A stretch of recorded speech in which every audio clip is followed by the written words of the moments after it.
எங்க மனசே சரியில்லைங்க. எங்கேயாவது வெளியில போயிட்டு அப்படியே காமெடி ஃபிலிம் ஏதாவது பார்த்துட்டு வரலாமா? மனசு சரியில்லை, ஓகே. அது காமெடி ஃபிலிம் பார்க்கணும். இல்ல, கவலை மறந்து சிரிக்கலாம்ல, அதான். முதல்ல கவலையை மறக்கணும்னா காமெடி ஃபிலிம் பார்க்கணும் யார் சொன்னா? கவலையை மறக்கணும்னா முதல்ல திகிலான ஒரு ஃபிலிம் பார்க்கணும். அப்படி இல்லையா திகிலா ஏதாவது அனுபவிக்கணும். உதாரணத்துக்கு சொல்லப்போனா ராட்டினத்தில் சுத்துறதாகட்டும், இல்லை ஆலையில் நடந்து போகிறதாகட்டும், அந்த மாதிரி திகிலா ஒரு விஷயத்த பண்ணணும். அப்பதான் கவலை மறக்கும். இதை நான் சொல்லலை, ஒரு சர்வே சொல்லுது. ஏதோ ஒண்ணு, நீங்க கிளம்புங்க, நானும் கிளம்புறேன். வெளியில போலாம். ஏய், ஒரு நிமிஷம். மாடியில யாரோ நடக்கமே சத்தம் கேட்குது இல்ல? ஆமாங்க, இந்த மாதிரி தான் அடிக்கடி கேக்குது. சில சமயங்கள்ல வீட்டுக்குள்ள கூட கேக்குது. ஆனா மாடியில போய் பார்த்தா யாருமே இருக்க மாட்டேங்கிறாங்க. நான் வேற தனியா இருக்கேனா, எனக்கும் பயமா தான் இருக்கு. என்கிட்ட நான் ஃபர்ஸ்டே சொல்லியிருப்பேன், ஆனா நீங்களும் பயந்துருவீங்களோன்னு தான் நான் சொல்லலை. ஏண்டி, நான் உன்னை பயமுறுத்தலாம் இந்த விஷயத்த சொன்னா நீ ஏதோ சொல்லி என்ன பயமுறுத்துறியா? நீங்க என்னை எங்கேயும் வெளில கூட்டிட்டு போறது கிடையாது. நான் சமையலை அப்படி பண்றேன்.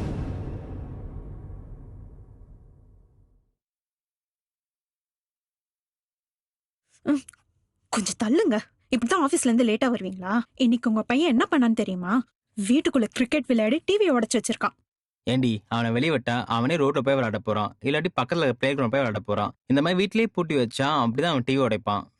சரி, உடைச்சானா என்ன, புதுசு வாங்கிக்கலாம். நல்ல அப்பா. இப்படியே அவனுக்கு சப்போர்ட் பண்ணுங்க. இப்படி சப்போர்ட் பண்ணீங்கன்னா அவன் டிவியை மட்டும் இல்ல எல்லார் மண்டையும் உடைப்பான்.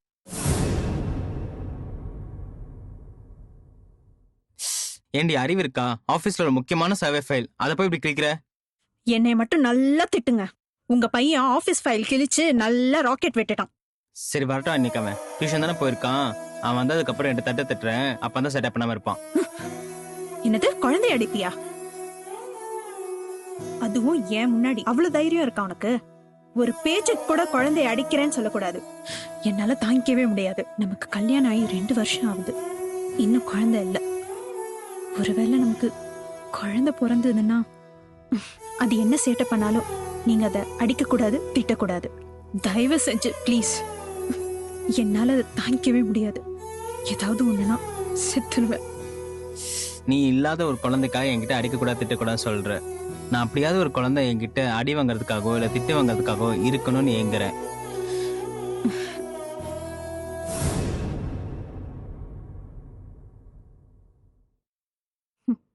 நான் இட்லி ரெடி பண்ணிட்டேன். அதுக்கு சட்னி வைக்கவா, மிளகா பொடி வைக்கவா?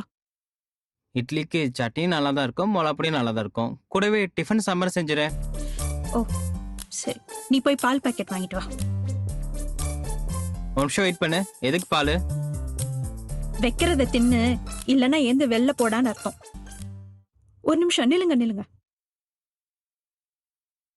என்னடி அதிசயமா இருக்கு, காலெல்லாம் விழுற? நான் ஒரு உண்மையை சொல்றேன்.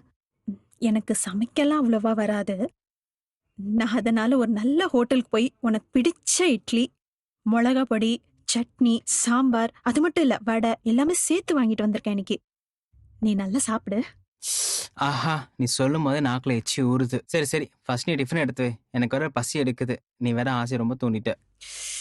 ஐயோ, நான் வீட்டு வேலையில டிஃபன் வாங்கவே மறந்துட்டேங்க. என்னடி சொல்ற? இப்ப தெரியுதா? ஒவ்வொரு ஞாயிற்றுக்கிழமை பீச்சுக்கு கூட்டு போறேன், பார்க் கூட்டு போறேன், ஹோட்டல் கூட்டு போறேன்னு ஏமாத்துவீங்களா? கேட்டா ஆபீஸ் ஒர்க் இருக்கு மறந்துட்டேன்பீங்க. இப்ப தெரியுதா அந்த வலி? சரி, ஓகே, சாரி. எனக்கு சாரி சொல்ற தவிர வேற எதுவும் தெரியல. அதானே. ஆனா உன்னா கட்டி பிடிச்சிருவே. நேத்து ராத்திரி எங்கடா போன? இனிமேல் அந்த மாதிரி இடத்துக்குலாம் நான் போக மாட்டேன். நேத்து ராத்திரி எங்க போனேன்னு கேட்டேன். நான் தான் சொன்னல, இனிமேல் அந்த மாதிரி இடத்துக்குலாம் நான் போக மாட்டேன். ஓ, உன் வாயால சொல்ல முடியல அந்த மாதிரி இடத்துக்கு நீ போயிட்டு வந்திருக்க இல்ல? உனக்கு எவ்வளவு தைரியம் இருந்தா பைபாஸ் ரோட்ல போயிட்டு என் ஃப்ரெண்ட கூப்பிட்டுருப்ப நீ? இதுல தைரியம் என்ன வேண்டி கிடக்கு? அவ பைபாஸ் ரோட்ல எல்லார்ட்டையும் பணம் வாங்கிட்டு விபச்சாரம் பண்றா. நான் அவளை பத்தி கேட்கல, உன்னை பத்தி கேட்டேன். நீ அங்க போன? உனக்கு நான் எப்படி சொல்லி புரிய வைக்கிறது எனக்கு தெரியல. நீ என்னோட பெரியவ, உனக்கு என்ன கல்யாணம் ஆகல. உனக்கு கல்யாணம் ஆனதுக்கு அப்புறம் தான் எனக்கு கல்யாணம் ஆகுன்ற நம்பிக்கை எனக்கு இல்ல. அது வரைக்கும் என்னால பிரம்மச்சாரி இருக்க முடியாது. சரி, என்கிட்ட உண்மையை சொல்லு, பச்சையா சொல்லிடு. அதான் சொன்னல, உணர்ச்சியால கட்டுப்படுத்த முடியல, அதனால அவளை தேடி போனேன். உணர்ச்சியை கட்டுப்படுத்த முடியாம விபச்சாரிட்ட போனா அவ இல்லன்னு சொன்னா வேற ஒருத்தி. ஆனா நீ உடனே திரும்பி வந்துட்ட. ஏன்? நான் அவளை காதலிக்கிறேன். அவளை கல்யாணம் பண்ணிக்கணும்னு ஆசைப்படுறேன். டேய், அவ விபச்சாரம் பண்றாடா. பரவாயில்ல. உன்னை விட 3 வயசு மூத்தவடா. பரவாயில்ல.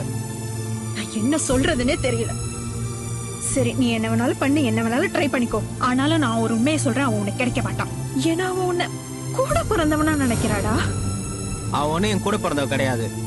வேணாண்டா, அவளை மறந்துரு.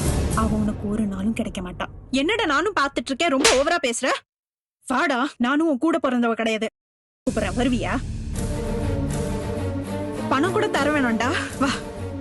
பைத்தியக்காரத்தனமா பேசாத. அக்கம் பக்கம் யாரும் கேட்டா உனக்கு காலத்து கல்யாணமே நடக்காது. எனக்கு இந்த ஜென்மத்துல கல்யாணம் நடக்க போறது இல்ல. சரி, எனக்கு உன்னை பிடிச்சிருக்கு. இது என் ஃப்ரெண்டுக்கும் தெரியும். அதனாலதான் நேத்து நீ கூப்பிட்டப்ப அவ வரல. நீ அவளை மறந்துரு. நீ என்ன ட்ரை பண்ணாலும் அவ உனக்கு கிடைக்க மாட்டான்.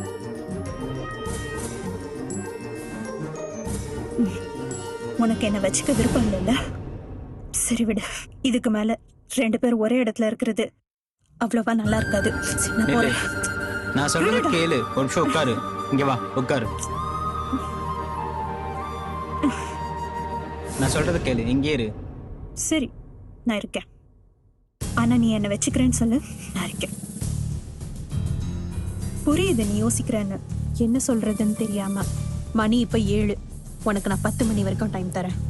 யோசிச்சு ஒரு முடிவு சொல்லு. 10 மணிக்கு மேல எதுவும் பதில் சொல்லனா நான் உன்னை எப்படி மயக்கலான்னு ட்ரை பண்ணுவேன். ஒருவேளை நான் மயங்கல்னா? நானும் பைபாஸ் ரோட்ல போய் விபச்சாரம் பண்ணேன். இனிமேலும் நான் என் லைஃபை வேஸ்ட் பண்ணிக்க மாட்டேன். 10 மணி வரைக்கும் டைம் இருக்கு. யோசிச்சு சொல்லு. எனக்கு வீட்டுல 1008 வேலை இருக்கு.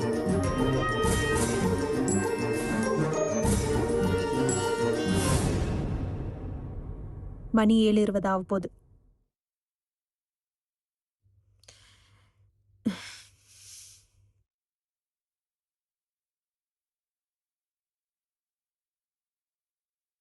என்னடா 10 மணிக்கு மேல தானே சொன்னா, இப்பவே ஆரம்பிச்சிட்டாலேன்னு பாக்குறியா? நான் எப்பவும் இப்படிதான் பெருக்கேன். ஆனா இன்னைக்கு எனக்கே தப்பா தோணுது. டேய், பசிச்சா போய் டிஃபன் சாப்பிடுடா. சூடா இருக்கு டிஃபன். அப்புறம் நான் எடுத்து வச்சா நான் ஏதோ மயக்கிறேன்னு நீ நினைப்ப. நான் பேசுறதெல்லாம் டபுள் மீனிங்ல இருக்குன்னு எனக்கு தெரியுது.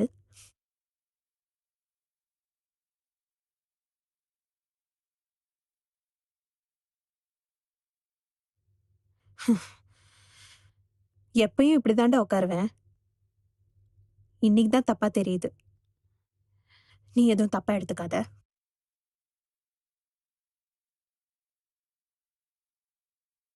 ஹலோ, மணி 9:35 ஆச்சு.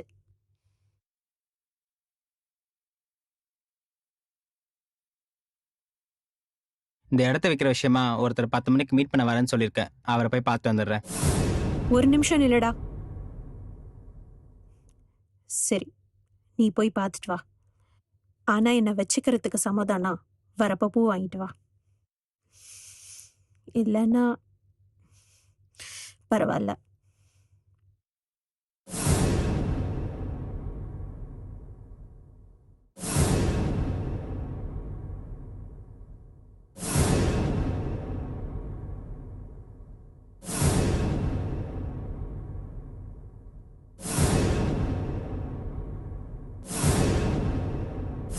சார், எனக்கு ஒரு டவுட்டு. என்ன டவுட்டு? கேளுங்க. இந்த கதையில அட்டாச்மெண்டா இருக்கிற ஒரு ஜோடிக்கு ஒரு பெண் குழந்தை இருக்குன்னு சொல்லியிருக்கீங்க. அது இவங்க கிட்டயும் வளரல, அவங்க பாட்டி வீட்டுல வளருது. இன்னொரு கதையில அந்த பொண்ணு அந்த பையனை விட மூத்தவ, அப்பா யாருன்னே தெரியாதுன்னு சொல்லுது. நம்மள வளர்த்தவங்களும் அம்மா இல்லைன்னு சொல்லுது. ஒருவேளை அவங்க பொண்ணுதான் இவங்களா? அதாவது இது அப்போ அம்மா பொண்ணு கதையா சார்? இல்ல, மேற்கொண்டு பாருங்க, உங்களுக்கு அது புரியும். ஒரு நிமிஷம் நில்லு. எங்க போற? ஒரு நிமிஷம் நில்லு, நான் சொல்றத கேளு. என்னடா இவ்வளவு நேரம் ஆளே காணுமே, பக்கத்து வீட்டுல சாவி கொடுத்துட்டு போலான்னு நினைச்சேன். அதான் நீ வந்துட்டியே, நான் கிளம்புறேன். நான் சொல்றது ஒரு நிமிஷம் கேட்டு அதுக்கப்புறம் போ. இங்க பாரு, என்ன தடுக்க நினைக்காத, என் வழியில குறுக்கிடாத. அவசரப்படாத, பேசிக்கலாம். இங்க பாரு, நான் பைபாஸ் ரோட்டுக்கு போய் விபச்சாரம் பண்ணணும்னு நினைக்கிறத நீ தடுக்காத. நான் விபச்சாரம் பண்ணிட்டு வந்தா இந்த வீட்டுக்கு வரக்கூடாதுன்னு சொல்லு, அது உனக்கு உரிமை இருக்கு. கவலைப்படாத, திரும்ப வந்து உன் மானத்தை வாங்க மாட்டேன். இனிமே நான் இங்க வரமாட்டேன். உனக்கு தான் என்ன வச்சுக்க விருப்பம் இல்லைல்ல, அப்புறம் ஏன் இஷ்டப்படி என்னை வாழ விட மாட்டேங்கிற?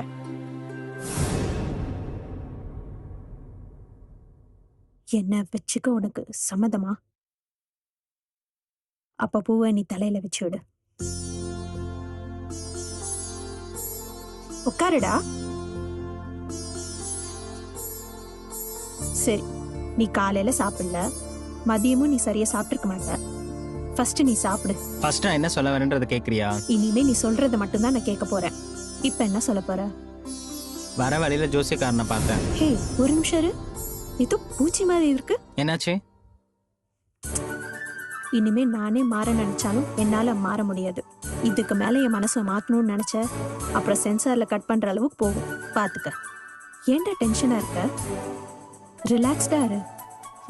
என்னை வச்சுக்கிறேன்னு வாயால நீ சொல்லனாலும் பூ வச்சு விட்டல, அது போதும்.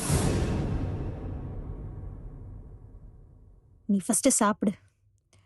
உனக்கு இட்லி சட்னி பிடிக்காதுன்னு தெரியும். என்ன பண்றது, இருக்கிறது தானே சாப்பிட முடியும். நான் பேசுறது டபுள் மீனிங்னு எனக்கு புரியுது.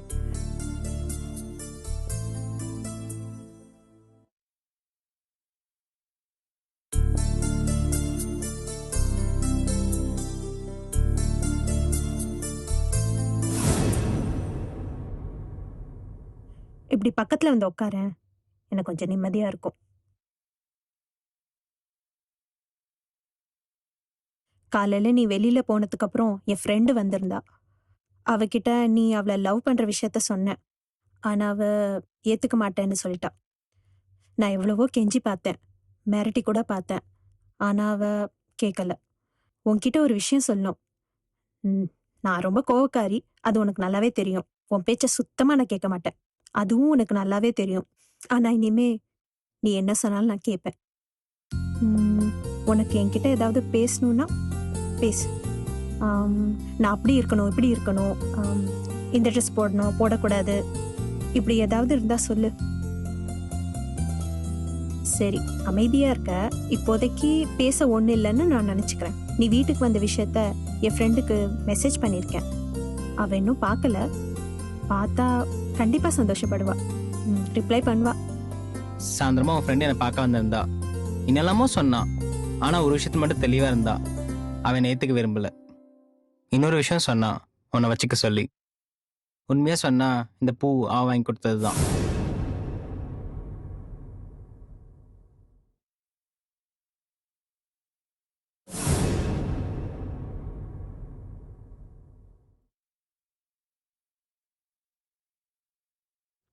தல்றா.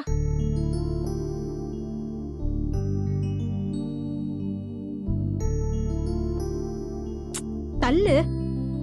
என்னாச்சு இவளுக்கு? டைம் 7:20 தாண்டிடுச்சு, 9:35 தாண்டிடுச்சு. இன்னும் டைம் பார்த்துட்டு என்ன பண்ணிட்டு இருக்க? நான் உன்னை வெளியே கூட்டிட்டு போக மறந்துட்டேன்னா என்ன? இன்னைக்கு வேற எதுவும் முக்கியமான நாளா? சரி, நீ எப்படி நீ சொல்ல மாட்ட, நீ ஏன் வந்து சொல்லு.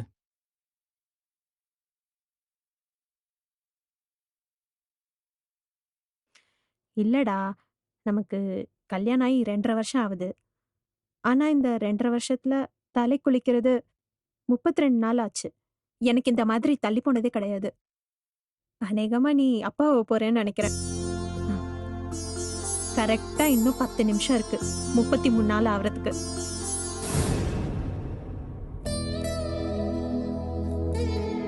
கடைக்கு போலியா நீ? ஏன், காலையில நான் எல்லாம் வாங்கிட்டு வந்துட்டேன்ல, எதுவும் விட்டு போலல்ல, அப்புறம் எதுக்கு? சரி, நீ போய் நாப்கின் வாங்கிட்டு வா. என்னங்க ஒரு மாதிரி டல்லா இருக்கீங்க? இன்னைக்கு ஆபீஸ் கூட போல? என்னாச்சு உங்களுக்கு? ஒன்றும் இல்லை, வீட்டில் குழந்தைங்கள, அதான் ஒரு மாதிரி இருக்கு. விடுங்க, இதெல்லாம் சகஜம் தானே. குழந்தைங்களுக்கு லீவ் விட்டுருக்காங்க. உங்க அம்மா அப்பா வீட்டுல ஒரு வாரம், எங்க அம்மா அப்பா வீட்டுல ஒரு வாரம் இருந்துட்டு வர போறாங்க. இதெல்லாம் சகஜம் தானே. நாளைக்கு நமக்கு வயசானாலும் நம்ம பேரம் பேத்திங்க நம்ம வீட்டுக்கு வருவாங்க. அத நினைக்கிறப்போ இது எனக்கு பெரிய ஃபீலாவே தெரியல. நீ சொல்றது புரியுது.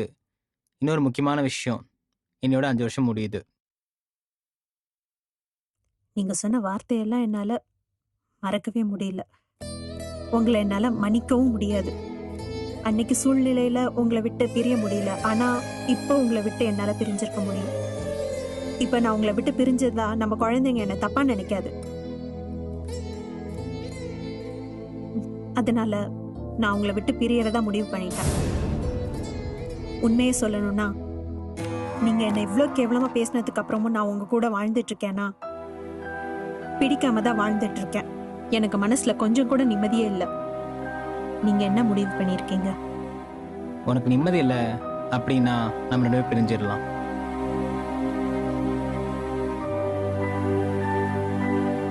எனக்கு உன் கூட வாழ்றது நிம்மதி இல்லதான். ஆனா உங்களை விட்டு பிரிஞ்சா இன்னும் நிம்மதி இழந்துருவேன். இருந்தாலும் நீங்க குழந்தைங்க மேல இவ்வளவு பாசமா இருக்கீங்க வேற. நானே உங்களை விட்டு பிரிய நினைச்சாலும் குழந்தைங்களை உங்ககிட்ட இருந்து பிரிக்க எனக்கு மனசே வரலைங்க. சரி, ஓகே, நீ இருக்க சொன்னா நான் இங்கே இருக்கேன்.